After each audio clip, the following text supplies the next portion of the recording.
So thank you so much if you've been following. It is the last day and it's the end of Christmas and leading up to New Year's 2018. I hope you had a really, really fun time and been enjoying lots of good food and relaxing, catching up with good friends and family.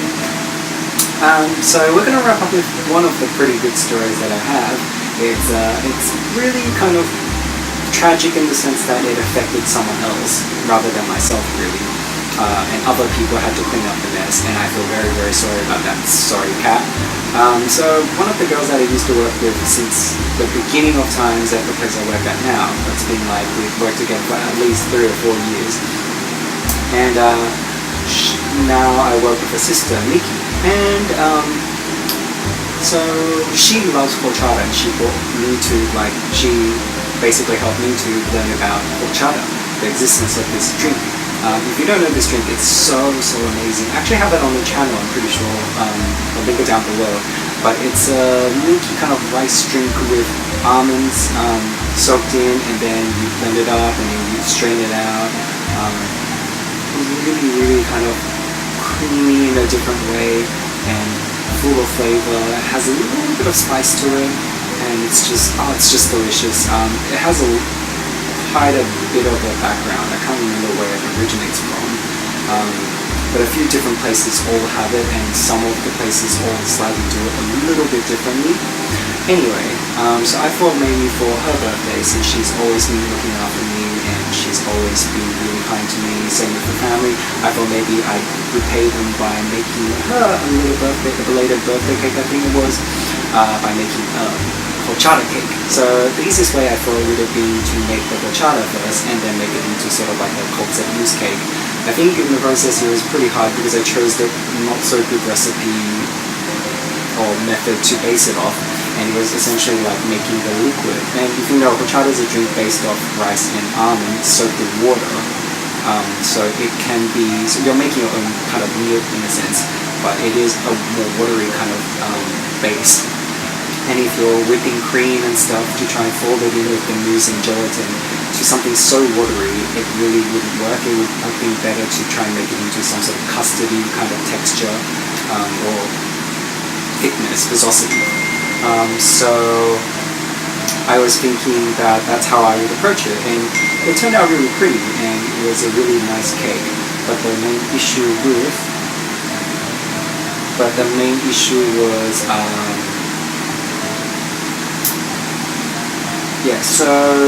I had basically like a biscuity base. I can't remember much of it anymore, but it looked really nice and elegant, and it was the kind of cake that I think she would really enjoy, and they were really excited about it. And I put in the cake box, got them ready to take home, but because they lived pretty far, about a 45-minute sort of train trip to get home from work, I asked her sister to take it, and I said, oh, don't worry, I put it in the freezer, so it should be fine.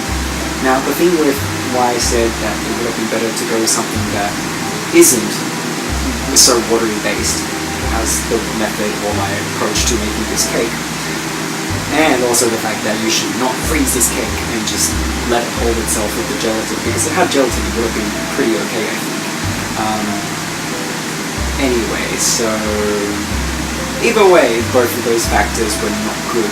So what happened in the end was I was notified on a later date that they didn't really get to eat the cake, and I said, oh, what happened? And then she was like, well, we put it in the fridge because she got home and it was really late at night and we were going to have it the next day, and then we found out that once it defrosted, the cake practically melted away into just water and had gone all the way down the entire fridge and created a huge mess for me to clean up. So not only did she not get cake, she had to clean up the mess.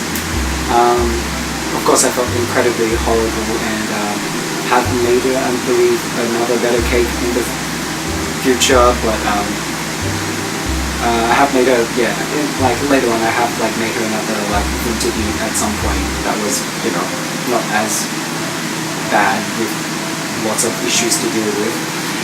But yeah, I've yet to go back and attempt, which I really wanted to, attempt another cake that's horchata flavored. But I I think I would go ahead with a better approach, and it was a really nice learning curve. It was one of those things where, you know, you're really experimenting with something that you haven't tried before, and it really, really helps. I think there was another recipe on the channel where I did try making a coconut-based kind of mousse cake, and that was also pretty much based on something more watery with the whipped cream getting folded in.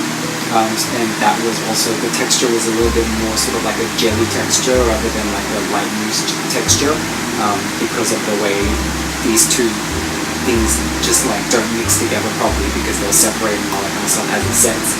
So if you're doing stuff like that, make sure it's just like something that's a bit more sort of thick in texture and more custardy almost, or like a thick egg paste, egg sort of mixture, before you fold it in with like something that's light, like meringue or thickened cream, or whipped cream, I mean. Just because that kind of issue would happen, you'll end up with dealing with storage issues, with less choices, and also more disastrous sort of outcomes, etc., etc. You get the point. But yeah, so yeah, that's it. It's Christmas for 2017. We're going to be in 2018 very soon. Hope you guys have had a wonderful year. I feel like this year has flown by. Like, it just feels like time passed so much faster than 2 years ago. There were years, I swear, that felt like it was like more sort of like slow paced, but this year just feels like months have just gone zoom. And yeah, and this year was kind of hard on me financially and also like health-wise. I got sick a lot, and I'm the person that used to hardly ever get sick, maybe just a cold once in a while, like every average person. And I had like the strongest stomach and all that kind of stuff, but I got all sorts of things here and there. So I'm hoping 2018 will be better, because I don't like it. Anyway, thank you for watching, and if you liked it, like and subscribe, it really helps, and don't forget to press the bell notification so that I can, well, Google and YouTube can notify you whenever I have uploaded a new video. And yeah, I'll see you soon. Bye.